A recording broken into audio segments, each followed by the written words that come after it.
Hey yo, welcome to the QB School Show. I am JT O'Sullivan. Fired up, you are checking in. We are talking everything ball. Let's dive into it. Here we go. You should know the drill by now. If you know, if I sound all right, do me a favor and hit me with your favorite emoji. Let's get this thing started. Boom, boom, boom. Oh, why did I even do that? See, I don't even need to do the emoji. I go straight to the thing. Cheers. Cheers. Cheers if you got one. Do me a favor, even if you dislike it, get engaged with it. Like it, smash it, whatever. All good. Thanks so much for checking in, y'all. Got some good stuff going in today. Glad it sounds all right. Ooh, the clown. Strong, Johnny. Like it. Chase, cheers. Denarius. Yes. Strong. Oh man, I missed that show. Missed the books too, actually. Does anyone know when the next books are coming out for Game of Thrones? I feel like it's been supposed to be like 5 years at this point. Lots to talk about. Jeez Louise, football world, just sad day on many fronts that I'm sure we will get into on a handful of different levels. But as always, this thing can go anywhere we want it to go. You got good questions. I appreciate you hitting them my way. I'll make sure I can do everything I possibly can to make it happen and keep this thing as engaging, as fun as y'all want it to be. So do me a favor, keep them coming. I will try my best to get to them. A little bit of housekeeping here just to get this thing going. If you're new to the live stream or new to live streaming in general, do me a favor and sign up for the the QB School membership to get the logo after your name. You get the special emojis. Nice, easy way to support the channel, and it's a nice, easy way for me to identify you in this chat so I can be a little bit better, more efficient to get into your questions. So if you see people with the logos, I appreciate them. Boom. First people coming in, whoever does it today, there you go. Michael in the house. Patreon's a whole next level. You want the best of what this channel's got content-wise, get over to the Patreon. And then if you really want the absolute best content, check out the RPO course. Link is in the description. I appreciate it. Get over there and enroll. Let's get this thing going. I appreciate y'all hanging out. Michael, good to see you. All good stuff. Some good stuff, man. See what we got going in the pipeline here. What are your opinions on Gardner Minshew, Jackson Tinkle? My opinions are they're probably going to draft a quarterback this year. Welcome back, Michael. Appreciate it. Missed you last week. Chase coming in with a little scripted plays. How do scripted plays change in different types of offenses? I don't know if they do change in different types of offenses. To me, scripted plays serve a bunch of different functions. One, it's usually early in the game. You want to script plays because you want to see how a certain defense, how you anticipate a certain defense aligning to certain formations and or personnels. And so it's a little, for lack of a better analogy, a bit of a chess match between the defensive coordinator and offensive coordinator, because oftentimes they'll come out in some funky fronts or exotic looks early in the game just because they know they're trying to get certain things as far as how they are going to line up, what the game plan looks like. So that's kind of the scripted thing for me. I was never a huge fan of scripted plays. I know some people really like to know like what the first run is, what the first pass is in every situation. I don't know. To me, it never really mattered. Just wanted something that I felt good about, confident about, kind of an all-purpose play, good versus anything, that type of thing, as opposed to like a man beater or zone beater if you don't know what the hell you're going to get. So that was for me what the scripted play was. It's more coordinator-wise, how they're going to line up, what's the front look like, are they shading somewhere, are they doing something exotic up front, and being able to get a plan from there. Carter, appreciate it. Josh. Oh, man, greatest football movie of all time, North Dallas 40. Man, that's probably beyond my time. Jay Keys. Ba-boom. Super chat. Love it. Have you heard of scripting on defense? No. I mean, I've heard of scripting like first calls versus certain personnels, but not really the same type of scripting how I think of it offensively, defensively. No. Let me know if I'm totally off my rocker if you've heard of something else. Oh, man. Yeah, Michael. You want to get into the canceling football right now, or should we keep going for a little bit? Let me get a little bit more into the beverage before I start giving the truth serum out with this stuff. I feel like let's keep it going for a while. Yeah, Johnny M, Players Union, all those things. I'll try to wrap them up at one point. I'm not sure I want to keep. I'm not sure I want to dive into that yet, but we will absolutely get to it at some point tonight. I'm just Let's keep it going. Let's do a little bit more like technical stuff here. What is Denarius? What are some why are tight formations so common now, especially in the NFL? I don't understand. Why would you opt for that over a spread? That is an excellent question. In fact, I tackle it in the next course, but I will talk about it right now. So why would tight formations be something that would be popular right now in the league? Handful of different reasons. One of them is because most oftentimes defenses will check to certain coverages with those type of tight coverages because they don't want to be in necessarily, let's say, everybody press man across the board because you can get picked or rubbed. They're also really simple for easy completions, in my opinion, either outs, quick outs, or crossing routes. So if you want to get a defense into any sort of crossing over type routes, like think NCAA, Yankee concept, post, over, those type of things, it's easier to get there. It happens faster with squeezed formations. So I always think you can get to the quick out, you can get to the corner, you can get to the overs in those squeeze formations. Nice for play action also. You can also run block a little bit easier on the edge as far as better angles inside out. But for me, I kind of agree with you. I always thought it was easier to spread them out. One, because you could kind of see what you were getting. It's a lot more space, less condensed, less. I never liked throwing quick outs with the squeeze formation just because I don't know what the hell the corner was going to do. Is he sitting on it? Is the cloud corner? Is he bailing? What's going on? I just didn't like it. But I think it does have a place squeezed to run the ball and to have play action down the field shots because you can really leverage people. Meaning when you're in those squeeze formations, you can almost always get leverage crossing routes or in-breaking routes because if there's any sort of post safety, those players on the outside are going to be outside leverage. So you're going to get that inside kind of ability to throw the ball runaway type thing. And I think when I think of squeeze formations, I think of the Rams, wide zone, play action, hitting crossers, that type of thing.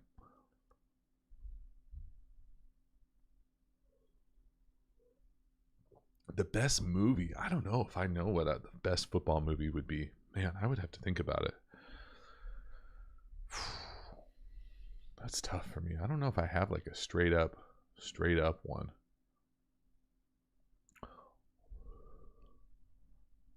Mesh, maybe. Oh, Dustin, what do you look for when hiring high school coaches? That's a tough one. I'm looking for the best people available, to be honest with you. I know that's kind of a crummy answer, but we have pretty high expectations for our position coaches, anybody who's involved with the program. And it's obviously a combination of things: availability, California not going to make any money. You have to be in it where you have to have kind of similar values. At least for me, what I'm looking for is someone who's an educator first, has that type of mindset, I'm not a big yeller or screamer, if you couldn't tell from this channel, but that just, vibe wise, is it going to work? And then we're kind of set on both sides of the ball as far as what we do. So we're looking for people to complement it, to believe in the system, to love making an impact in our students' lives, that type of thing. Not so much like the X's and O's. You obviously have to have some sort of competency, but we can coach you up as far as what that looks like technically wise. We need people who are available, who care about the students, who love football, who are passionate, who have high energy, all those things. That's what we're looking for. And it helps to be really competent and good at what you're being asked to coach, but that's kind of the icing on the cake. All right, what else we got here? We got 52 people in the house. I appreciate everybody who's already, come on in with this little Big Lebowski. It's almost White Russian season, y'all. My kid got his first. He goes through many Halloween costumes, but we got the first Halloween costume over the weekend. That means we're getting close to Thanksgiving. And when we're close to Thanksgiving, we are close to White Russian season. Pretty excited about that. Max, Penn State, Sean Clifford. I have no idea who that is. I'm sure I could break him down. I need to see if I have Penn State film. I don't know off the top of my head. I'm not, this is going to hurt your feelings, Max, but I'm not a huge James Franklin guy. I don't know him. I don't know anybody who's worked for him, played for him. It's just my vibe. So I apologize. Probably puts me in the dumpster with Max. Sorry about that. Josh coming in hot. You know it. I love it. The Big Lebowski references never get old. Oh, this will be a quick little poll. I don't know if I can do a poll in this. Let's see if I can try a poll. Who in this live has seen the movie North Shore? Anybody. And if you have, don't answer yes. Answer with a movie quote. And don't go Googling it because that's not going to work. I need straight up some sort of line from North Shore. That is how you really jump up the charts as far as what we're doing. Oh, Nelly. Good stuff. Nothing. Nobody's seen it. It's impressive. Well, I highly recommend it. You're probably not going to be able to watch it at like Netflix, but just like that. Nobody. All right. You live on the North Shore. I bet, Matthew. I bet. I like it. All right. Well, that's how I feel after that one. Boom. Hard no. Bruh. Yeah, I made my 10-year-old watch it. He loves it. He's actually going to surf camp right now, so it really fits. All right, Michael, what you got? How would you attack high school split field man to the field Saban match quarters boundary? We're talking Sabanese. You know, I honestly, I cringe a little bit when people start talking Saban and the bracket stuff. I don't know. Maybe they play really good high school football. Other places in the country that they run that type of bracket 7 stuff. I know I'm going to talk about it a lot in the course coming up, but we don't see a whole lot of brackets out here on the West Coast, or I haven't seen a whole lot of brackets out here. To me, split field coverage is middle field open. Brackets is man. Throw up your best middle field open man beaters. So anything that attacks the middle of the field, the whole shot, double moves, you know, crossers if you can get across, option routes, all those types of things. I don't really get into the nuance of like, is it special? Is it stubby? Is it meg? Is it mod? Is it, you know, whatever cone? I get the math on what it looks like with what Saban's trying to do. And I mean, you know, they've been running brackets in the league for a long time. It's just math. They're just trying to get leverage in and out the best player. They got a bunch of different calls to be able to do it to a bunch of different people, but I don't get mesmerized by, you know, what the call is, who's doing it, who's got the, you know, who's carrying this guy vertical, who's carrying that guy vertical. I know what they're trying to do. I always think about it from the ex post facto element of it.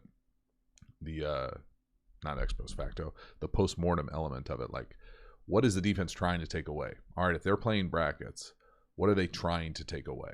They're trying to essentially double someone and get kind of a horizontal man match element of what's going on in the coverage. All right, well, you know, do you have other dudes that can win? Where do we have leverage? Can we create some mismatches with splits, leverage, motion, those types of things, and then go from there? But, you know, I don't never really think of it as trying to combo, you know, 2-man this side, match, you know, bracket man on this side. Like, I think you're falling into their trap of what they're trying to do. I want more kind of all-purpose concepts that we can good versus anything, that we can just kind of be able to play fast, clean, smooth, and go from there.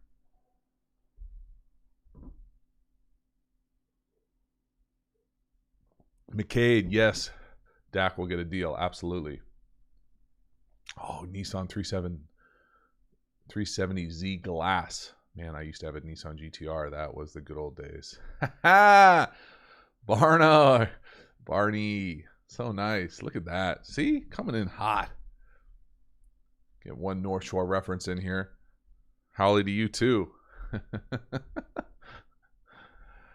Alejo. Best food drink combo to watch ball all day on Sunday. This is going to hurt your feelings, but I don't watch a whole lot of ball all day Sundays. I do. I would love to get back to my old brunch lifestyle, but right now we're just at home, probably champagne and ball. That would be it. That's that fancy life over here in Coronado.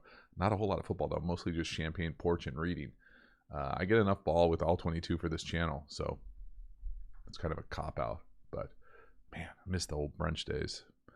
You old guys know what I'm talking about. Plus, just going to a restaurant. Actually, I don't really miss going to a restaurant. I don't know. Maybe I'm just not that fun or cool. But I'm sure if I was single back in the day, I would be bummed out that I couldn't go out right now. But not really feeling it. Chase. Oh, my God. Right in the sweet spot. Jordan, all black unis. Whew! If you don't follow Henry Football SD, you need to on Twitter. That's our high school football thing. We got some pretty sweet unis coming this year. I'm very fired up about it. Cheers, Chase. Cheers. Cheers, everybody, actually. I appreciate y'all hanging out. Up to 71. Boo-boo. Keep smashing that like. If you're brand new into the channel, I appreciate it. Cranking this thing. Keep this thing going as long as we possibly can. Oh, we got Germany in the house. What part of Deutschland we coming in hot from, Nick? Black and gold. I like the all black. We got some sweet green matte uniform or green matte helmets too. Man, we're gonna look good. I hope we play as good as we look.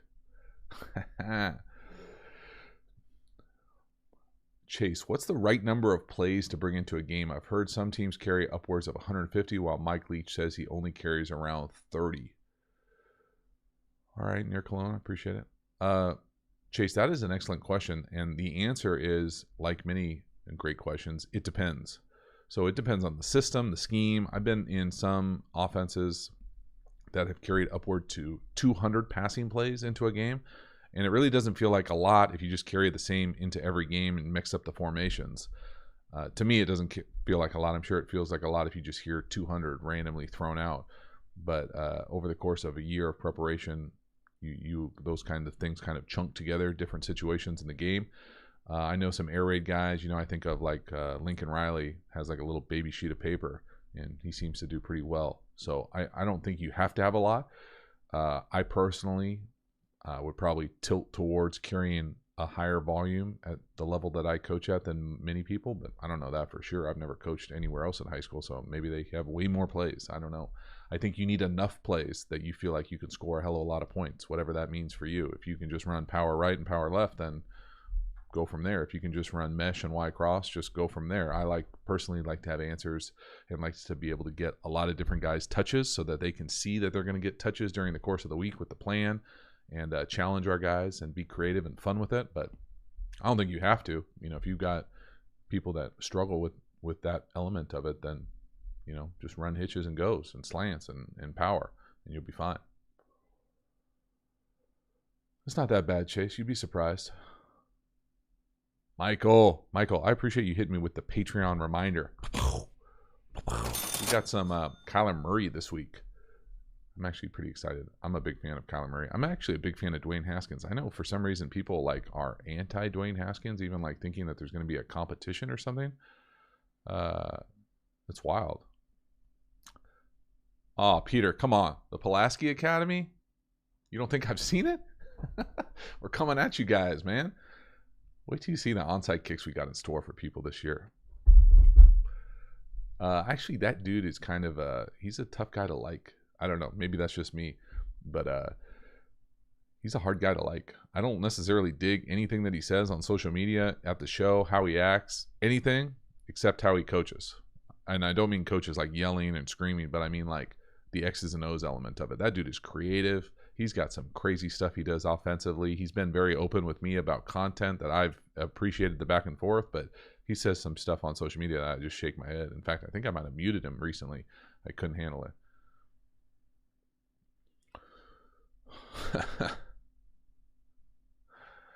Oh, man.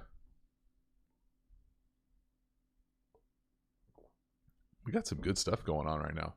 I like it. Oh, man. We got, what did I do? Oh, so today was Dwayne Haskins, and I'm a big fan of Dwayne Haskins, if you couldn't tell from the video. Friday, Kyler Murray.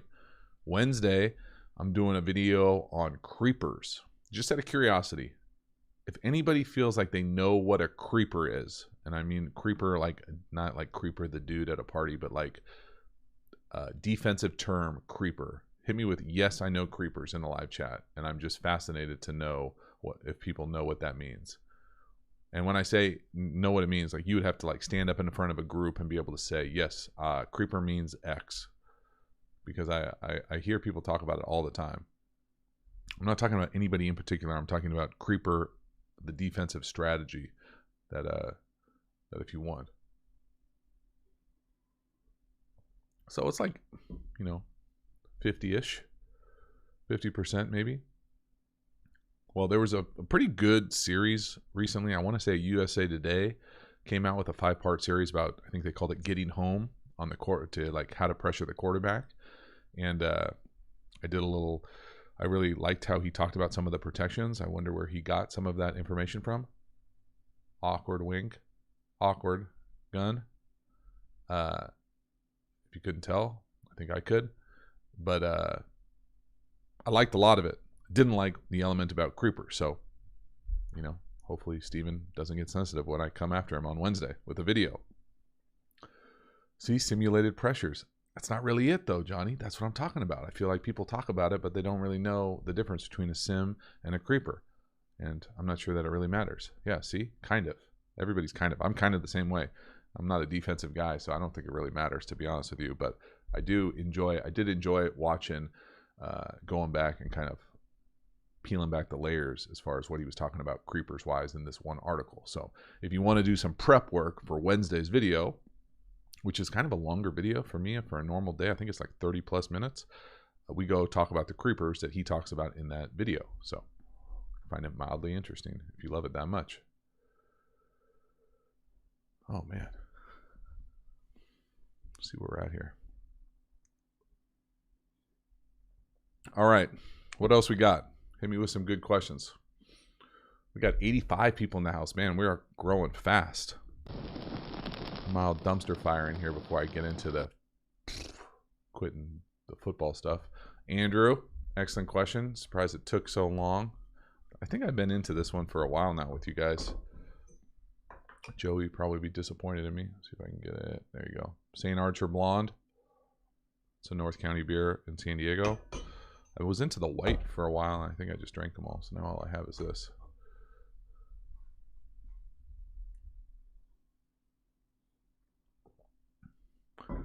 Alejo, I have no idea why college all 22 difficult tape is so difficult.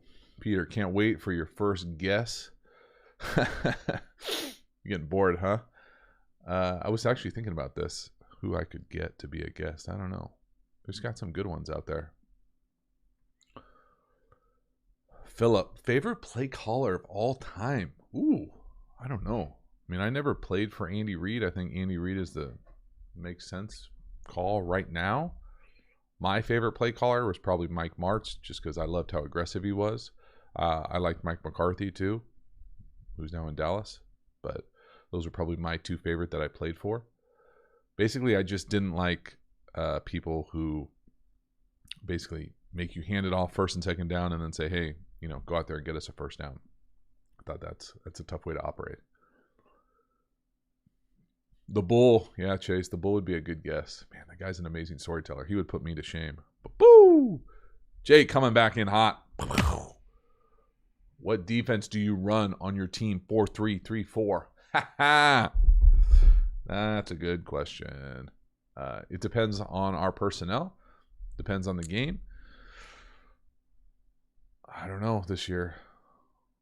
Jay, you don't coach in San Diego, do you? Not that I think it really matters, to be honest with you. If we have 4 good defensive linemen, it'll be a 4-3. If we got 4 good linebackers, it'll be a 3-4. The best 11 are going to play. That's what I tell our students. And honestly, what I mean, I don't care if we run a 2-6. It doesn't matter to me. The best 11 are going to be out there. We're not deep enough to be able to play that. Oh, all right. All right, Peter. I'm going to take a little screenshot of that.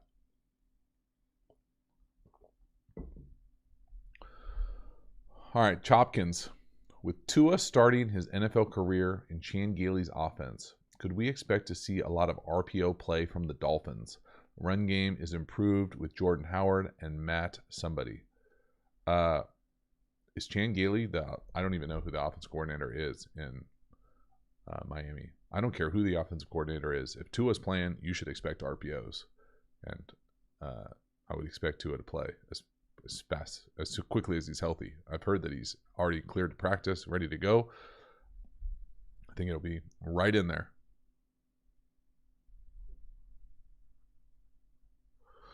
That's an easy one. Charlie, let's see what you say about my boy Adam. Jeez Louise. What are your thoughts on Adam Gase with you having played for him? Do you think he has what it takes to be a head coach in the NFL? Charlie. Adam, I'm a big fan of Adam just as a dude. We're friends. We're buddies. He's one of my favorite quarterback coaches while I was in the league. Had him at a couple different spots. Had a great run with Peyton. Nice little thing going with Jay Cutler in Chicago. For whatever reason, it hasn't worked out quite as smooth being a head coach. You know, I don't pretend to have all the answers why that is or isn't. I know I'm a fan of him personally, but it doesn't really matter what I say. Like, if he doesn't win enough, it doesn't matter. You know, he would expect me to say that exact thing. So, like, whether I like him, dislike him, you get to the point where, you know, it doesn't matter what the players in the organization say. It doesn't matter what the relationship with the media is. You have to win at that level. You just have to. If you're going to be in the same division as Bill, I mean, it's tough. Like, I don't have anything nice to say. You know, I feel bad for him just because I know how difficult that profession is. Not that I've coached, but you know, you see those guys' lives and their families and all those things, and so it's a bummer. You got to win, or it doesn't matter if I like you or not.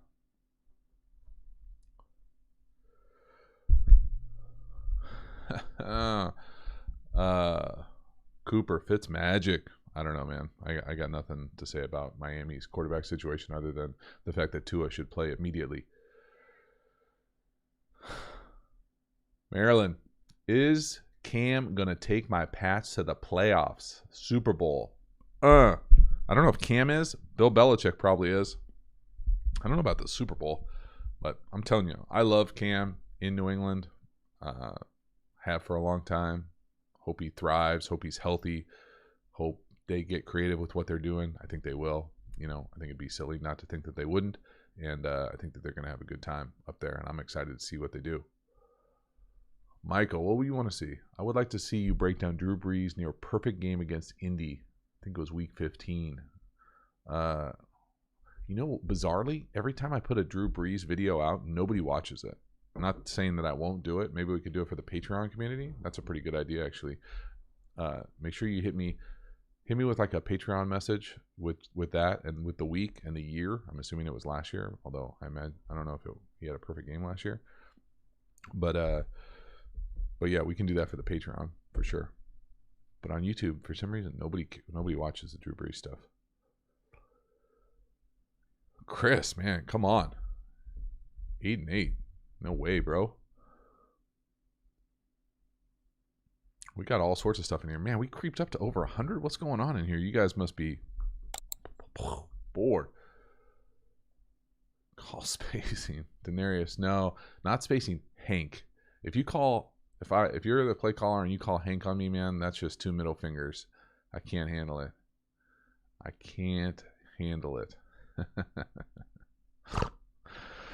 Bruh. 104, baby. Coming hot today. And I didn't do myself any favors like messing up the time. It's going to be 6 one week, 7 the next week. Who knows? Do me a favor. If you haven't, hit the notifications thing for this channel. I appreciate the people who do get the notification squad. They are awesome. But if you don't, do me a favor, hit that little bell, and don't make me do like the little thing where it's like, subscribe, bell, and you just say like, oh, he's an idiot, I don't want to hit the bell. Just hit the bell. It helps me a lot and helps the channel grow, so I appreciate it. Chase, it does annoy me when you see people personally attacking coaches. Example, Jason Garrett. He could have done it, but some things in life are bigger, and he seems like a good guy. I don't know Jason very well. I know him a little bit. He is a very nice guy, but that's a perfect example of like, it doesn't matter how nice of a guy you are. It just doesn't. Like, that's the thing about the league, pro sports. Like, you can be a nice guy. You can be a dick. I think it's a little bit nicer to be a nice guy, obviously, as kind of a recovering asshole. But, like, You have to win. It doesn't matter. You have to win. And so that's the thing about it. It's a zero-sum game at the end of the day for those guys, and they know that. They get into it. They get well compensated. Don't feel bad for them, and that they could easily be coaching high school ball in San Diego. Different.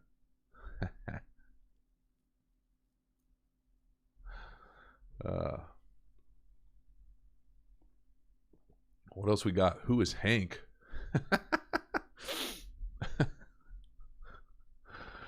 Oh man, love it. It's a good one.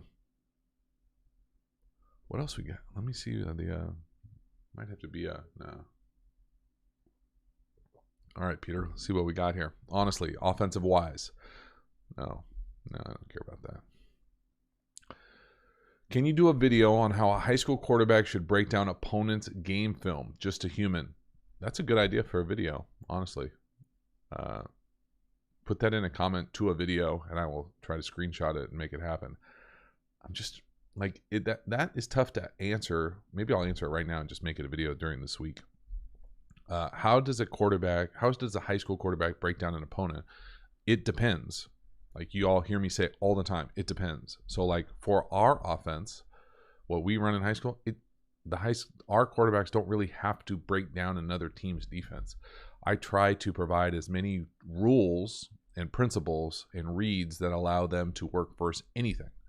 And so, they don't necessarily need to, get a bunch of tendency breakers when they're blitzing, what the blitz looks like, are they manipulating the coverage? We're trying to go so fast and create mismatches on the perimeter that allow me as a play caller to change the play at the line of scrimmage that allows us to get us in the best play. So for us, I'm much more concerned that we know what we're doing. And I think that's how most high school programs operate. I don't think there's a whole lot of like in the league, like seeing something, checking into a specific play versus a specific look. You just don't have the time preparation wise. We spend all our time talking about core principles, giving them tools that will work, allow them to solve the problems out on the field so that they know what their rules are. If this happens, I do that. If that happens, I do this, and let's play fast.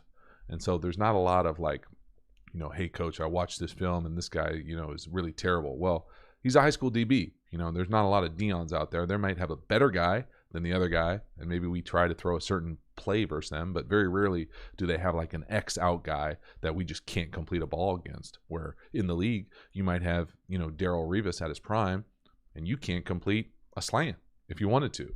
And so, those types of things, we don't really ask them to do a whole lot of opponent film breakdown. Now, they'll watch them just to get a feel for what they look like, but we run kind of a spread up tempo thing, and many teams in San Diego don't line up in the same formations that we line up in. So watching an opponent's film is kind of pointless because they'll come out in something totally different. And so I'd rather have us locked into what we do really well, have answers, give them tools, let them use their toolkit, and roll the ball out and see what happens. So not the greatest answer, but I think it really depends on what type of system you're in, what the coach's expectations are, and then how to best use your time. So for us, watching every single snap of how another team plays, our opponent plays, is not going to help us if they're running against, a full house offense or, a power set, some sort of like crazy double wing formation that we'll see down here. For us, we're not going to watch that film because they're not going to line up like that versus us. And so I'd rather have them have a core understanding of ball, of certain fronts, and let's roll and know what they're looking for. So that's it.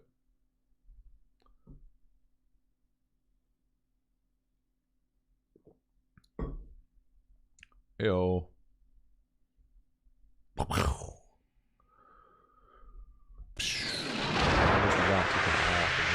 few seconds, and all of a sudden we get a bunch more comments. Oh no.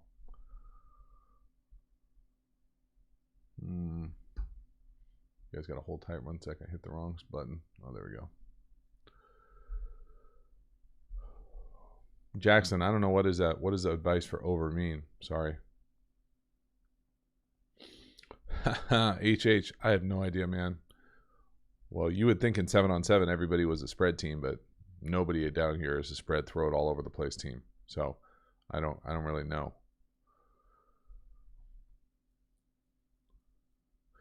Jackson, what is your advice for overcoming adversity in a game? Oh, this is a good question.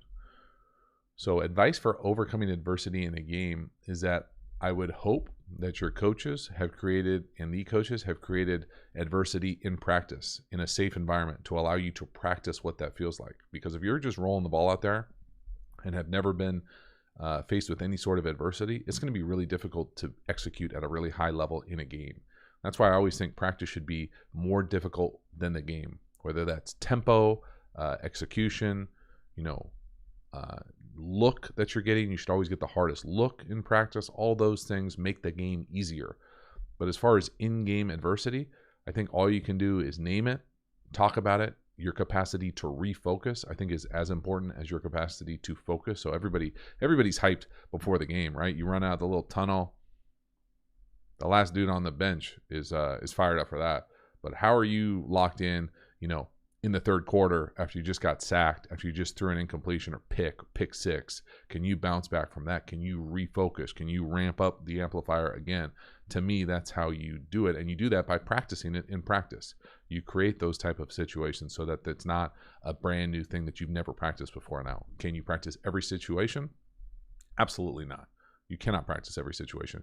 But can you practice enough adversity? Can you manufacture enough faux adversity in practice that you can then use that experience in a game to be successful and execute at a higher level? Absolutely. And so that's what we try to do as far as how we practice certain situational football. But, if you've never gone through any sort of adversity, it's a lot harder. It really is. There is no easy way to do it. There's no magical menu to say, hey, do these 3 things and you will be fine through it. You have to experience it. You got to learn from others.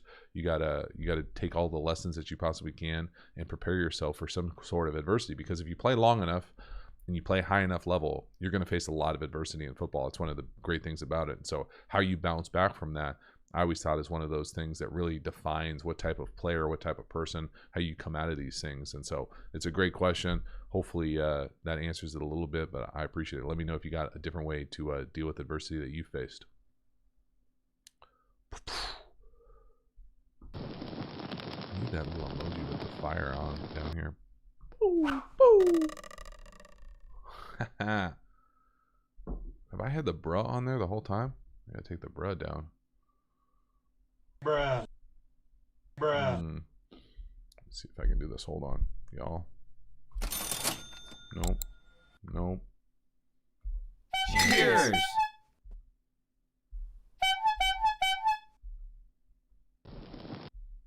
It's like a nightmare. Oh no. Oh no. Cheers. How come I can't get the cash guy off? All right, hold up. We're taking a break from this. This is going crazy. Nope. Cheers. Nope. Man, if you hanging through this, you are really loving some live streams. Where's the little guy with the money? There it is. Solved. Man, are we still live? Is it even possible to still be live right now? I can't imagine that it is.